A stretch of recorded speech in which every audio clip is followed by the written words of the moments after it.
Police investigating a shooting on Beechmont Avenue in Mount Washington. This is Lieutenant Steve Saunders giving a briefing.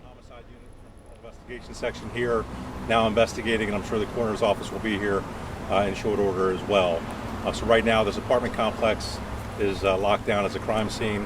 We do have information on a suspect. I can't release that information at this time. We're still gathering facts, but we do have information, and this situation appears to be the person, the victim in this case, was targeted in this offense. So again, to reiterate, a little after 11 a.m. this morning, District 2 officers responded to the 5400 block of Beechmont Avenue to this apartment complex, where they did locate a victim, a male, late 20s, I believe 29, now deceased from an apparent gunshot wound.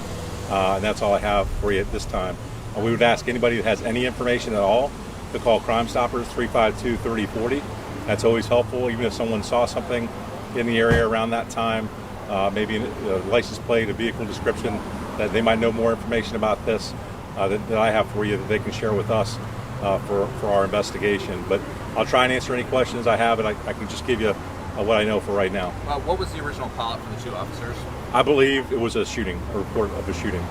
And that came from somebody else in the apartment? I believe somebody in the area, in the apartment complex called. So I don't know exactly who called, but I believe it was initiated with a 911 call. I can tell you that one of the rounds that was fired, the shooting happened inside an apartment unit in this building, and one of the rounds went through a wall from the unit that the victim was in and actually traveled through into another unit apartment and almost struck a small child, so from what I understand. So we're very fortunate that we didn't have an additional tragedy on top of this homicide situation and the victims that were dealing with the scene. But fortunately, that did not turn into anything more than the round going through the apartment. But what I understand, a small child was in the vicinity when that bullet traveled from the victim's apartment into another apartment.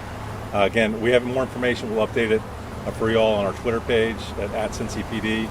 Again, if anybody has information at all, please call Crime Stoppers 352-3040. Is there any information about whether any other possible criminal activity led to the shooting? I don't know. I don't have those details at this point, Chris. So again, very active investigation. Literally, this happened within the last hour, hour and a half. So we're still gathering information. That's why it's so critical if people know anything. We always say Crime Stoppers, but it's anonymous, right? So people can call 513-352-3040, provide us tips.